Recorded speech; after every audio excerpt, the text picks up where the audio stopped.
Hello, and back for round 4. I would like to open up round 4 with a thanks. I would like to say thank you to the lady who confronted me at Starbucks and told me to find Jesus and to stop drinking. Cheers. I love Jesus too, but in a curious way. Anyway, they say, as we have been talking about, you know, sex, society, kind of the inner workings of us and our value system, more or less. Let's talk about breakups here, and, as I just recently went through one, I have been thinking today about my experience of the male side of the breakup. I think one of the most accurate quotes I've ever heard was in The Wedding Singer when he's at the bar and there's an old guy at the bar. He's somebody says women and he looks and he's like, women? He's like, they rip your heart out through your asshole. And he goes, women, they rip your heart through your ass. Like, this is perfect. I mean, because guys, they're only surface. They're the worst thing you're gonna hear from a guy is, like, fuck you, bitch, or you're a fucking bitch, or, it's like, you look old. Like, I mean, that hurts girls, but I mean, guys, it's just they get hurt and they do this amazing, like when a cat is in a fight. I mean, you don't even feel it, but all of a sudden you're bleeding from everywhere. You're like missing a finger, you have to go to the hospital. And anyway, so after this experience with my ex, have something to say. I was reading my daily philosophy, and I came across Plato from his Apology. And I'm going to go ahead and just read what I have to say to my ex. So take this, ex, because this fits pretty well. So here we go, my comeback after having my heart ripped through my ass. How you, O Athenians, have been affected by my accusers, I cannot tell. But I know that they almost made me forget who I was, so persuasively did they speak. And yet they have hardly uttered a word of truth. But of the many falsehoods told by them, there was one which quite amazed me. I mean, when they said that you should be upon your guard and not allow yourselves to be deceived by the force of my eloquence. To say this, when they were certain to be detected as soon as I opened my lips and proved myself to be anything but a great speaker, did indeed appear to me the most shameless, unless by the force of eloquence they mean the force of truth. For if such is their meaning, I admit that I am eloquent, but in how different a way from theirs. Exclamation point in your face, X.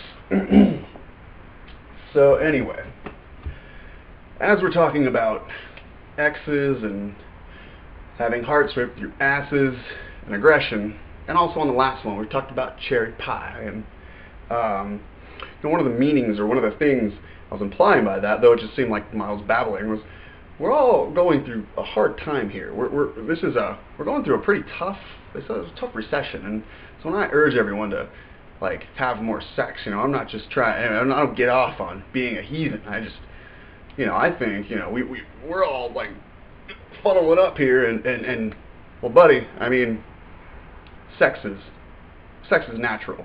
If sex were a sin, then after sex you would have a monster. Like a monster would come out like Alien and then fucking kill both of you. No, that's how we reproduce. You have little U's. I mean, that's, it's just the church trying to keep it in check. So if we're responsible, have more sex. Just be smart about it, and it's not a big deal. But I think in our society at the moment we have a problem. We have a lot of latent aggression that is rising at a very steady pace, and this aggression is rising with the recession and the hard time. So you have this sociological aggression, you have the recession, and then you have the advent of artificial society. And you have all of these things coming to a crescendo, and we don't necessarily see that. It's kind of subconscious. I don't believe everything Freud said, but we do have a huge blind spot, and then a bigger subconscious we don't see. And as a customer service worker, I can tell you for a fact 70% of the people do not pay attention to how they treat the workers. And when I went from being a bartender to being a barista was a huge step. It was like going from being a DJ to being a Walmart clerk. I mean, one, you have to be nice to, and the other one, you all of a sudden you realize you're screaming at them, So, I think we have this huge blind spot, and we have all of these things coming up, and we don't, all we know is that we go home and we're just more angry, or maybe you start liking rough sex or liking it in the butt. I don't know, I don't know. It's just we're not happy, let's say. Well, anyway, I've found a solution for this not happy, and I've found a solution for the for a bit of the recession. So this latent aggression comes out, and we feel it. But a lot of us, we're too busy worrying about taking care of our family, and we're too busy worrying about we make these compromises, and if you're making 100 G's a year and your boss treats you like a piece of shit, well, it's not a big deal. I mean, I'll go home, watch my flat screen and fuck my hot wife. Not a big deal. If you're making 20 a year, almost 20 a year, and you're everybody's treating you like crap because they're not paying attention to what they're doing, it tends to be a bit exhausting. And so, anyway, my point is I found a solution for this this rising aggression, the rising indifference to actual society. Nobody's attention is outside anymore for longer than 2 minutes, and maybe the recession. Well, anyway, we're going to kickstart this and we're going to get into this in the next episode, but we can solve all of this with a fun-sized Snickers. I shit you not. So, and the next one, we're going to talk about this because this has already gone on too long. So, we're going to solve everything with a fun-sized Snickers.